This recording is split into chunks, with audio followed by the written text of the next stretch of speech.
নমস্কার। আপনাদের আজকে ছুটির দিন, কিন্তু তবুও আপনাদের অনুরোধ করেছি আমরা তৃণমূল কংগ্রেসের পক্ষ থেকে এই প্রেস কনফারেন্সে আসার জন্য।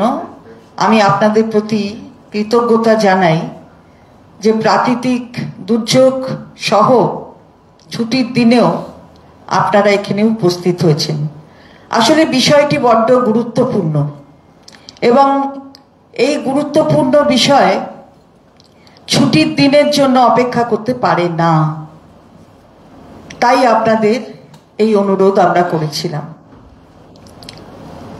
ভারতবর্ষের জাতীয় গীত বলুন আর জাতীয় সঙ্গীত বলুন, দুটোই কিন্তু বাংলার মানুষের লেখায় এই অবদান।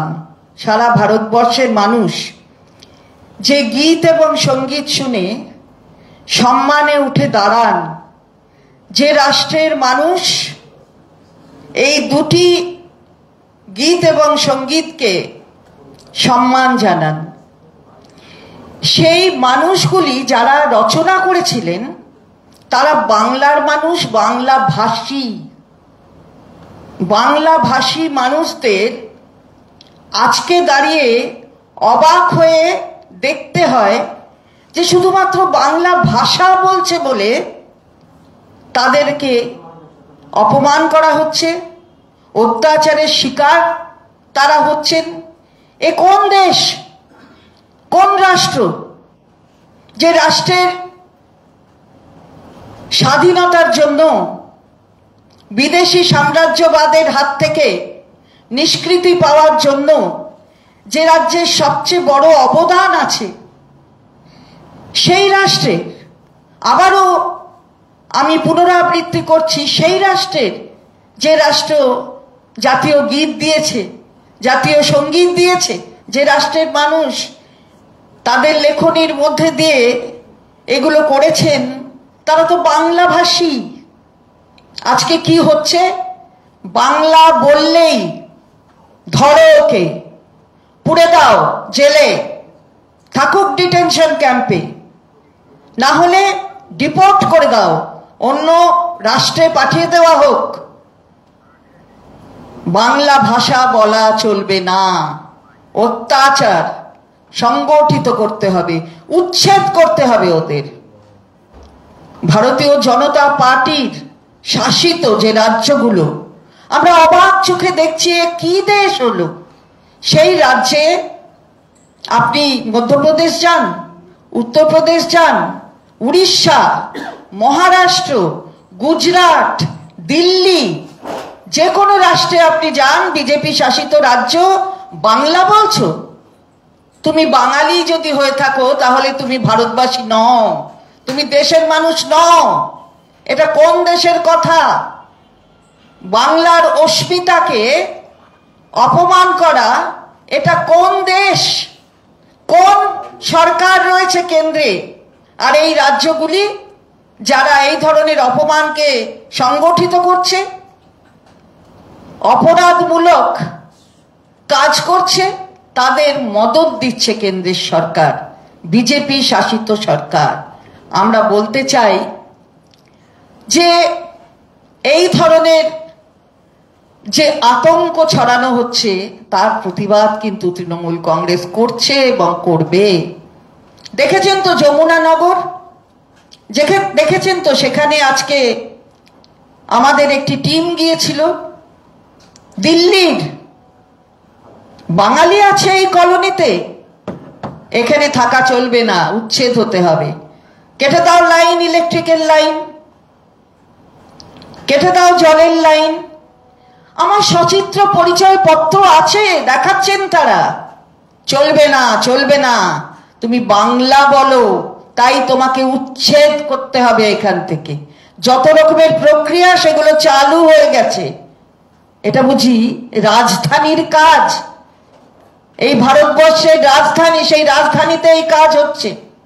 আমরা তীব্র ধিক্কার জানাই। একদিকে এই অত্যাচার আর আরেকদিকে এনআরসি, ন্যাশনাল রেজিস্টার ফর সিটিজেন্সে নাম থাকবে না বাংলার কেউ হলে। বাঙালি ভাষা বললে সে নাকি বিদেশি হয়ে গেল। এ কোন ভারতীয় মুখ্যমন্ত্রী আসামে যিনি বলছেন বাংলা ভাষা বললেই বোঝা যাবে যে বিদেশিরা কতজন আছে? কোন মুখ্যমন্ত্রী? আমরা জিজ্ঞাসা করতে চাই। এনআরসি আমরা দেখছি কতগুলো ঘটনা আপনারা জানেন। উত্তম ব্রজবাসীর ঘটনা আপনাদের কাছে জানা আছে। রাজবংশী পরিবার দেখলেই কিছু একটা করতে হবে, তার কাছে পরিচয়পত্র আছে ভারতবর্ষের নাগরিকের, তারপরেও তার কাছে নোটিশ আসে। আর তাছাড়া আরো খবর আসছে আমাদের কাছে। আরতি গুহ একজন ভদ্রমহিলা, তার বয়স এখন 52 বছর, বাপের বাড়ি কুচবিহারে। দীর্ঘদিন ধরে বাপের বাড়িতে ভারতীয় নাগরিক হিসেবে বাবা মা পরিবার বর্গ নিয়ে থেকেছেন। বিয়ে হয়েছে অসমের একজন মানুষের সাথে। গিয়েছিলেন অসমে শ্বশুর বাড়ি, মেয়েরা তো তাই যায়। যেই না দেখা যে বাঙালি অসমে এসছে, বিয়ে হয়েছে, তার এনআরসি থেকে নাম কাটা গেল। চলে এসছেন, বিগত কয়েক বছর ধরে থাকছেন বাপের বাড়িতে আতঙ্কে। স্বামী সেখানে, উনি এখানে। আর একটিও খবর পেলাম, তারই যা ওই একই পরিবারে নাকি তারও বিয়ে হয়েছিল, ব্যাপারটা একই হয়ে যাচ্ছে। আলিপুরদুয়ারে রয়েছেন তিনি। এটা কোন দেশ? মহিলাদের ওপরে কোন অত্যাচার সংগঠিত করা? অসমের একজনকে বিয়ে করলে বুঝি দোষ, নাগরিকত্ব চলে যাবে? অর্থাৎ অন্য একটা রাজ্যের মানুষকে কেউ যদি বিয়ে করে, কেন্দ্রীয় সরকার বলছে যে করো, ইন্টারকাস্ট বিয়ে করো, অমুক করো, তমুক করো, তাহলে মুখেই যত কথা, অথচ এইভাবে বিবাহিত জীবনকে অপমান করছে। আমরা আসামের মুখ্যমন্ত্রীকে জিজ্ঞাসা করতে চাই, আপনি বিদেশি গুনছেন বুঝি? এইভাবে বিদেশি। আর বিদেশ, যখন বিদেশের শাসন ছিল এখানে, তাকে মুক্ত করার জন্য তার থেকে সেখানে কারা অগ্রণী ভূমিকা নিয়েছিল আপনার জানা নেই? ইতিহাসটা তাহলে আরেকবার পড়ুন, তারপর এই ধরনের কাজগুলো করবেন। এনআরসি করছেন, আপনি সিটিজেনশিপ তৈরি করবেন, আমরা ধিক্কার জানাই।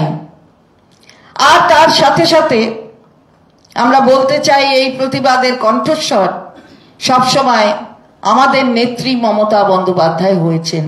আপনারা দেখেছেন, বারবার টুইট করেছেন, বারবার কেন্দ্রের সরকারের সাথে এই নিয়ে কথা বলেছেন।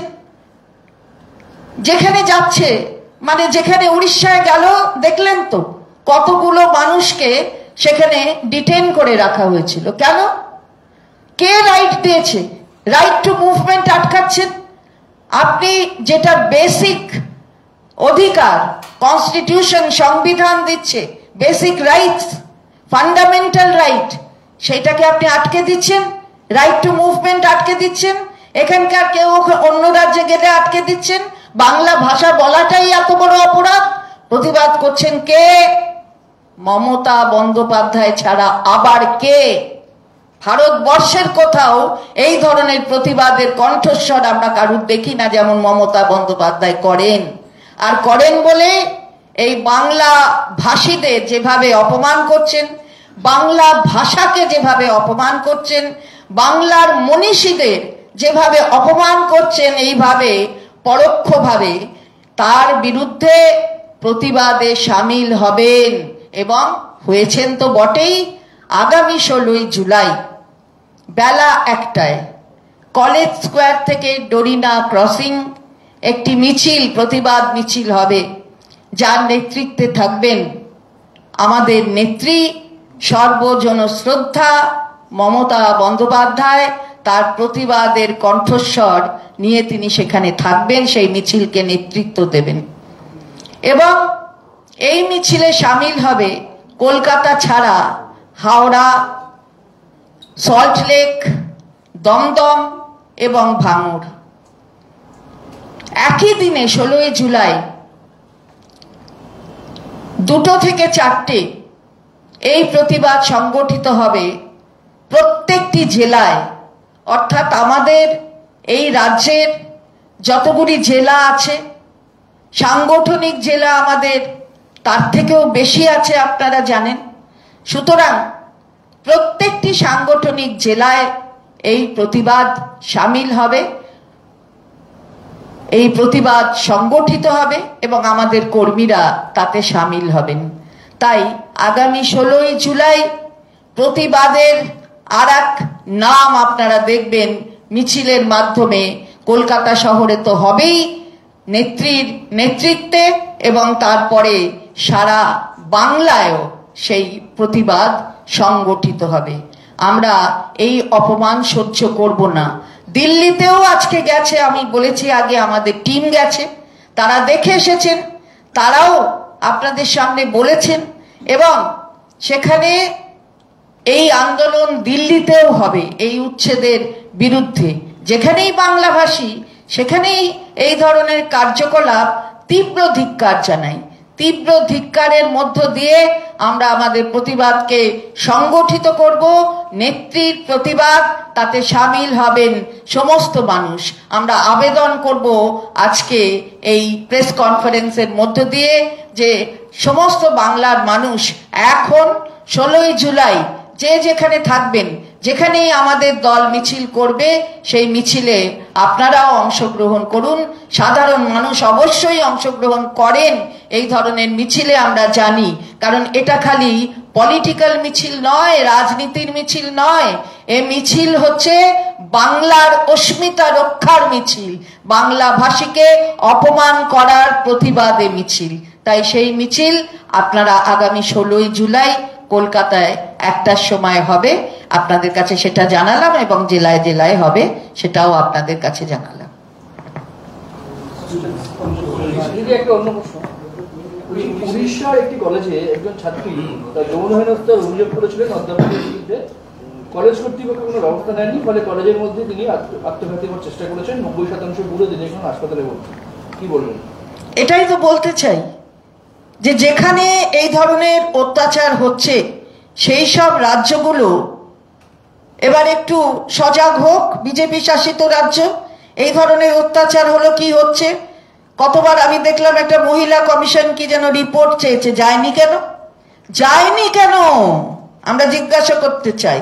সুতরাং সেখানেও এই ভেদাভেদ, মেয়েদের অত্যাচার যারা করছে, মেয়েদের সঙ্গে এই ধরনের অপরাধমূলক কাজ, তাদের মধ্যেও এখন ভেদাভেদ চলছে। যদি বিজেপি শাসিত রাজ্য হয় তাহলে একটু কম কম, একটু দেখানোর জন্য। আর আমরা তো বলছি যে আমাদের এখানে যখনই হয়েছে এই ধরনের অপরাধ, তার বিরুদ্ধে প্রশাসন যা পদক্ষেপ নেওয়ার নিয়েছে, সে যদি আমাদের দলের হয় তাকেও কিন্তু নিস্তার করেনি। সুতরাং তাকেও কিন্তু ছেড়ে কথা বলেনি প্রশাসন, এটা দেখা যায় এখানে। তাই বলবো যে সঠিক ব্যবস্থা গ্রহণ করুক। আমি চাই যে মেয়েটি বেঁচে যাক। 90% পুড়ে গেছে, আমিও দেখলাম। আমি সমবেদনা জানাই এই মেয়েটির পরিবারকে। জাতীয় মহিলা কমিশনের কথা বললেন, কসবাতে যতটা সক্রিয় দেখা গেছিল, আইআইএম জোগাড় ক্ষেত্রে এখনো নয়। মানে এটা কি কেন্দ্রীয় শিক্ষা প্রতিষ্ঠান? এটা কি বলার অপেক্ষা রাখে? আজকের দিনে দাঁড়িয়ে আর বলার অপেক্ষা রাখে না। কেন্দ্রের শিক্ষা প্রতিষ্ঠান, এবং সেখানে আর এক জায়গাকার বাইরের, এই রাজ্যের বাইরের বোধহয় ছেলেটি, বোধহয় বাইরে তার বাড়ি, এখানে এসেছে।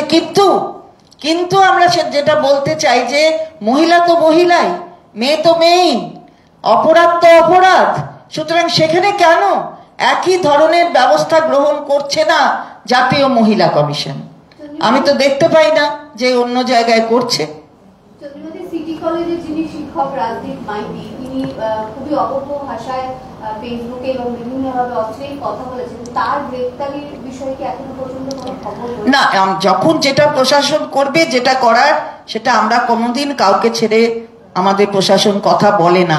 আসলে কি জানেন তো, আমাদের দলের নেত্রীর নাম মমতা বন্দ্যোপাধ্যায়। কোথায় ছিল এরা যখন অনিতা দেওয়ান হয়েছে? কোথায় ছিল এরা যখন তাপসী মালিক হয়েছে? কোথায় ছিল নন্দীগ্রামের ঘটনার সময়? কোথায় ছিল সিঙ্গুরের সার্বিক ঘটনার সময়? ছিল না এরা, এদের কোথাও দেখতে পাওয়া যায়নি। সুতরাং আমাদের নেত্রী বিরোধীতে থাকলেও যে কথা বলেন, যখন প্রশাসনে থাকেন একই কথা বলেন, এ বিষয়ে কোনো সন্দেহ নেই। তাই আমাদের প্রশাসন থেকে যা যা ব্যবস্থা গ্রহণ করা, সেটা সর্বতোভাবে গ্রহণ করা হচ্ছে। দিদি, ভাঙড়ের খুনের উপর দেখা যাচ্ছে 60,000 খুন তৃণমূল কর্মী, এবং যাদের নাম অভিযোগ উঠে আসছে তারাও তৃণমূল কর্মী। পুলিশ তো খতিয়ে দেখছে। আমি তো বলছি বারবার, প্রশাসন যদি তৃণমূল কংগ্রেসের কর্মী হয় তাকে ছেড়ে তো কথা বলবে না। তৃণমূল কংগ্রেস তো কর্মীকে বলেনি কিছু অপরাধ করতে। সুতরাং সে যদি সেই অভিযোগ যদি সত্যি হয়, তাহলে তার বিরুদ্ধে যা প্রশাসনিক পদক্ষেপ নেওয়া সেটা প্রশাসন নেবে। দিদি, মানুষ ভূঁইয়াজি বলেছেন যে বৃষ্টিতে বিধ্বস্ত হচ্ছে পশ্চিমবঙ্গ এবং কেন্দ্রের গাফিলতিতে স্যান্ডউইচ হচ্ছে রাজ্য, মানে জেলায় জেলায়। না, অবশ্যই তো, তার কারণ অনেক টাকা বাকি।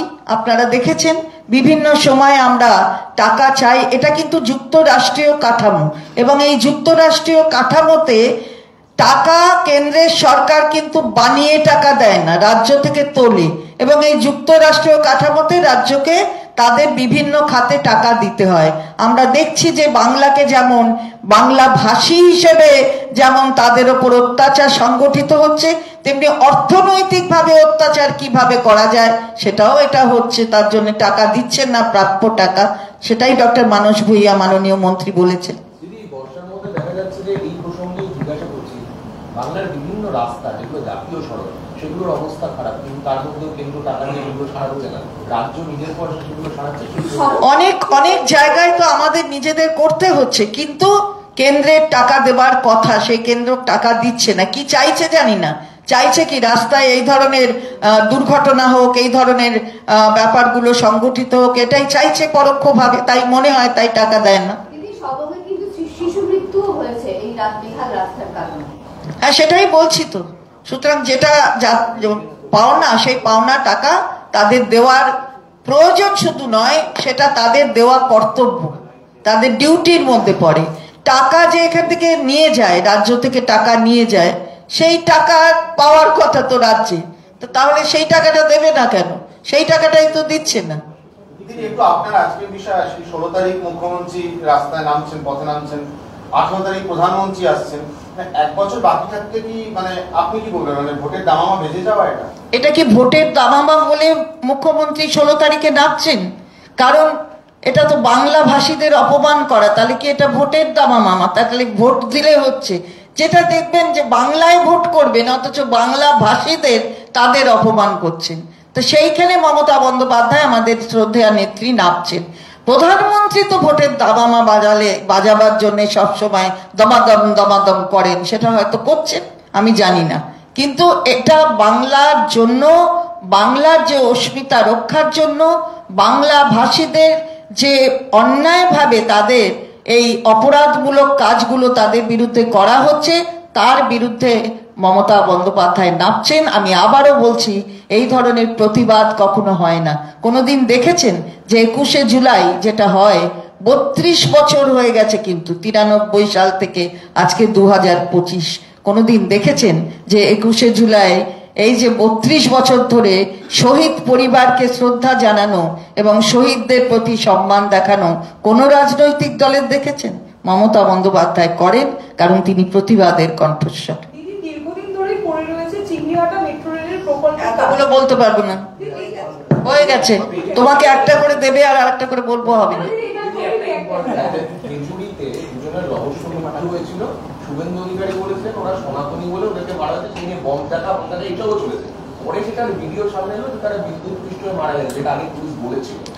দেখুন, কিছু একটা বলবার দরকার বলে দেয়, তার জন্য কোনো দায়িত্ব নিতে হয় না, এমনিই বলে দিল যা হোক একটা কিছু। অনেক কিছু তো বলেছে, আমাদের এই কাশ্মীরে যাবে না, যেখানে মুসলমান থাকবে সেখানে যাবে না, অথচ ধর্ম নিরপেক্ষতার শপথ নিয়ে যে যেখানে আছেন সেখানে রয়েছেন, কারণ সংবিধানের শপথ নিতে হয়। যারা এই সব কথা বলছেন তারা সংবিধানের শপথ নিয়েছেন, তো তারা সেই শপথ নেন একদিকে, সেগুলো কি খালি letters in black and white, নাকি সেটা অনুধাবন করতে হবে, সচেতন করতে হবে নিজেকে, কোনটা? কালকে চাকরিহারা যোগ্য শিক্ষকদের আবার নবান্ন অভিযান। দেখা যাক না। আচ্ছা দিদি, আরেকটা আমার শেষ প্রশ্ন, সেটা হচ্ছে তৃণমূলের গোষ্ঠীদ্বন্দ্বে নিহত নেতার বাড়ির লোকের সরকারি চাকরি হচ্ছে, এটা কোন গোষ্ঠীদ্বন্দ্বে খুন হওয়া নেতার লোক কেন চাকরি পাবে, কোন গ্রাম? অনেকেই খুন হন, অনেকের মৃত্যু হয়। আমাদের সরকারের পক্ষ থেকে মাননীয় মুখ্যমন্ত্রী তিনি তার যে সমবেদনা সেটা দেখান, যেখানে অনেক, এটা তো একটা সিঙ্গল একটা ব্যাপার নয়, অনেক জায়গায় অনেকের মৃত্যুর পরেই এই রাজ্য সরকারের চাকরি দেওয়া হয়। এটাকে একটা আলাদা ডিস্টিংক্ট কোনো একটা ঘটনা হিসেবে দেখার কোনো প্রয়োজন নেই। কল্যাণী জিএনএম হাসপাতালের বিরুদ্ধে অমানবিকতার অভিযোগ এবং 4 দিন ধরে ঠিক আছে, দেখা যাক হয়েছে আমি যেটা বলছি সেটা। আর অন্য জেএনএম এ হয়েছে সেটা দেখছে, জেএনএম তো দেখবে কি আছে। ঠিক ওকে ডান।